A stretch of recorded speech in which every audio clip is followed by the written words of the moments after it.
धान की फसल 25 से 30 दिन की हो गई है तो यही मौका तय करेगा आप अपनी खेती से 5 कुंटल उत्पादन लेंगे या 10 कुंटल लेंगे या 20 कुंटल लेंगे।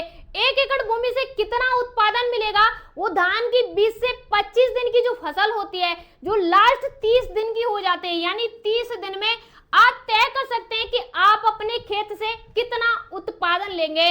जब आपकी फसल 30 दिन की होती है धान की, तो ये वही समय चल रहा होता है जब आपको सही मात्रा में पोषक तत्व अपनी भूमि को देने होते हैं। साथियों ध्यान रखिएगा, जब हमारी फसल को जिस चीज की जरूरत है उस टाइम पर हमने वो फसल में नहीं दिया तो आगे चल के हम उसे दुगना भी खिला देंगे, वो भी व्यर्थ है।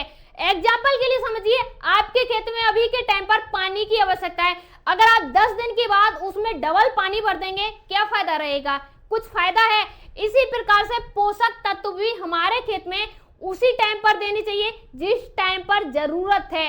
हर कोई आपसे ये कहेगा आप अपने खेत में खाद लगाइए, और खाद लगाने के बाद आपके खेत में जो कल्ले हैं वो 4 गुना हो जाएंगे, 10 गुना हो जाएंगे, 20 गुना हो जाएंगे। लेकिन क्या ये सच्चाई है? तो अभी मैं आपसे प्रूफ के साथ कह सकती हूँ नहीं, ये सच्चाई नहीं है। कभी भी अपने खेत में यूरिया या अन्य जो खाद होती है उन्हें लगाने से कल्ले नहीं बढ़ते हैं, न ज्यादा निकलते हैं।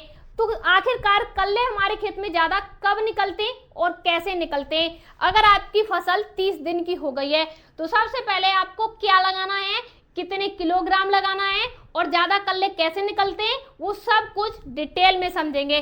सबसे पहले अगर 30 दिन की जो फसल है तो ये समझिए ये हमारा दूसरा पड़ाव चल रहा है, यानी पड़ाव हमारा ये दूसरा है, क्योंकि जो पहला पड़ाव है वो हमने पार कर लिया है, जो हमारा 6 दिन से लेके और 20 दिन का होता है। ठीक है किसान साथियों, 20 दिन का होता है। 6 से 20 दिन में हमें अपने खेत में क्या लगाना चाहिए वो एक अलग पड़ाव है। अब 30 दिन की फसल है तो ये हमारा दूसरा पड़ाव है, इसमें हमें क्या लगाना चाहिए? तो सबसे पहले हमें जो लगाना चाहिए वो जिंक सल्फेट है, जो कि 21% लगाना चाहिए, यानी 21%। अगर जिंक सल्फेट की बात करें 1 एकड़ भूमि में, जैसे आपके पास 1 एकड़ भूमि है तो इसमें आप कितना लगाएंगे? तो 1 एकड़ भूमि में आप लगाएंगे 10 kg, यानी 10 kg आपको जिंक सल्फेट लगाना है। अगर आपकी भूमि में आवश्यकता नहीं नजर आ रही है तो ऐसा हो ही नहीं सकता है, क्योंकि इस टाइम पर जिंक सल्फेट की जो मात्रा है हमारे खेत को अधिक चाहिए, क्योंकि ग्रोथ कर रहा होता है पौधा, पौधे ने जड़ पकड़ ली है। अब जो हमारी जड़ है वो बाहर की तरफ फुटाव देगी, जब हमारी जड़ फुटाव देगी हर कलियां निकलेंगी, हमारा जो पौधा है उससे कलियां बढ़ेंगी। एग्जाम्पल के लिए समझिए, ये हमारा पौधा है, अब ये पौधा अभी हमने 2 लगाए थे, ठीक है, या अभी तक ये हमारे 4 हो गए हैं। अब यहाँ से जो हमारी जड़ हैं, जो जड़ें हैं हमारी, वो जड़ें यहाँ से फुटाव बनाएंगी, इस प्रकार से फुटाव बनाएंगी। जब जड़ें यहाँ से फुटाव बनाएंगी तो इन्हें जो पोषक तत्व जिंक सल्फेट की आवश्यकता पड़ेगी। जब ये यहाँ से पूरा पोषक तत्व ले लेंगी तो ये ऊपर निकल जाएंगी और इससे हमारा जो ग्रोथ करना है पौधा वो ग्रोथ कर जाएगा। तो नंबर 2 पे जो हमें लगाना है, नंबर 2 पे वो हमें लगाना है किसान साथियों पोटास को, यानी पोटास अगर आपने उस टाइम पर नहीं लगाया है तो आप अभी के टाइम पर लगा दीजिए पोटास को। पोटास कितना लगाना है? तो हमें पोटास 20 kg से लेके 25 kg लगाना है, जो 1 एकड़ में होगा। ठीक है किसान साथियों, 1 एकड़ में होगा।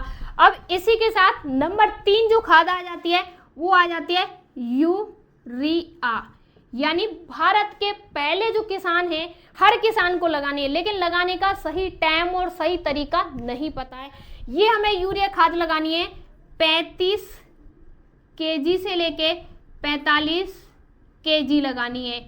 और कुछ किसान क्या करते हैं 1 एकड़ भूमि में कम से कम 60 kg लगा देते हैं। अगर आप ये गलत फहमी में रह रहे हैं यूरिया खाद ज़्यादा लगाने से कल्ले बढ़ जाएंगे, ज़्यादा ग्रोथ हो जाएगी, आप ये समझिए अगर आपको खाना चाहिए, भूख लग रही है, तो क्या आपको दूध पिलाने से या आपको ज़्यादा पानी पिलाने से या ज़्यादा जूस पिलाने से आपकी जो अन्न की भूख है, जो रोटी की भूख है, क्या वो कम हो जाएगी या कम हो जाएगी या उसकी पूर्ति कर सकती है?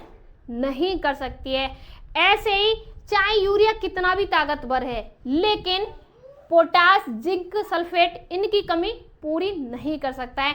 किसान साथियों ये समझिए, यूरिया जो होता है इसमें सबसे ज्यादा नाइट्रोजन पाया जाता है, और ये नाइट्रोजन जो होता है हमारी जो फसल होती है, आप भरोसा नहीं करेंगे, आप इसके बारे में R&D कीजिए, रिसर्च कीजिए, और आप थोड़ा पढ़ाई कीजिए खेती के बारे में, आपको पता चलेगा 95% जो हमारा फसल है ना, वो 95% नाइट्रोजन आसमान से लेता है।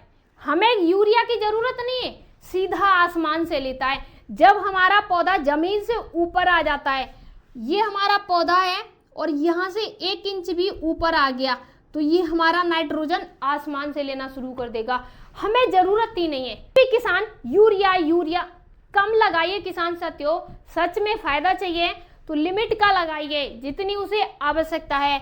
तो इस प्रकार से आप सभी चीजें नियंत्रण कर सकते हैं। अब देखिए, जैसे मैंने पहले भी कहा था, यूरिया, DAP पोषक तत्व लगाने से कल्ले नहीं बढ़ते हैं। कल्ले कैसे बढ़ते हैं? सही टाइम पर सही फसल में सही खाद लगाना, जो मैंने आपको बता दिया कितनी मात्रा में क्या लगाना है। उसके बाद खेत में पानी का जो भराव है, भारत में 50% ऐसा क्षेत्र है जहां पर खेत को एक बार भी हवा नहीं लग पाती है। आपका जो धान है ना, ये धान जब आपका 12 दिन से लेके 25 दिन के बीच में है, इसे आप हवा लगा दीजिए 1 दिन, 2 दिन, 1 दिन, 4 दिन, और उसके बाद जो पानी है ना, आपके खेत का पानी का जो लेवल है वो 2 इंच यानी 2 इंच से लेके 5 इंच होना चाहिए। इससे ज़्यादा अगर होगा तो हमारा पौधा आगे से नाइट्रोजन नहीं ले पाएगा, पोषक तत्व, सूक्ष्म जो पोषक तत्व है वो नहीं ले पाएगा, इसलिए इसकी ग्रोथ रुक जाएगी। तो हमें क्या करना है? पानी नियंत्रण रखना है, ज़्यादा पानी नहीं देना है। और हाँ, खरपतवार का ध्यान जरूर रखिएगा। अगर खेत में खरपतवार है तो दवा न लगा के आप उसे निकाल दीजिए। अब किसान साथियों, अगर आपके खेत में कोई भी रोग आ गया है, अगर हम अभी बात कर रहे हैं धान की, अगर धान में किसी भी प्रकार का अगर आपको रोग नजर आ रहा है तो आप मुझे कमेंट कीजिए, मैं आपको बताऊंगी। किसी भी क्षेत्र से आप देख रहे हैं, उत्तर प्रदेश से, उत्तराखंड से, बिहार से, रांची से, पंजाब, हरियाणा, जहां से भी आप देख रहे हैं, अपनी फसल का सिर्फ मुझे रोग का नाम बताइए। अगर आप रोग का नाम नहीं जान पा रहे हैं तो ये बताइए समस्या क्या है फसल में, मैं आपको बताऊंगी ऐसा उपाय जो आपके लाखों या हजारों नहीं खर्च कराएगा, कुछ पैसे में ही आप उसमें दवा लगा सकते हैं और रोग पर नियंत्रण कर सकते हैं।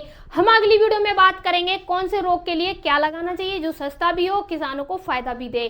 नमस्कार।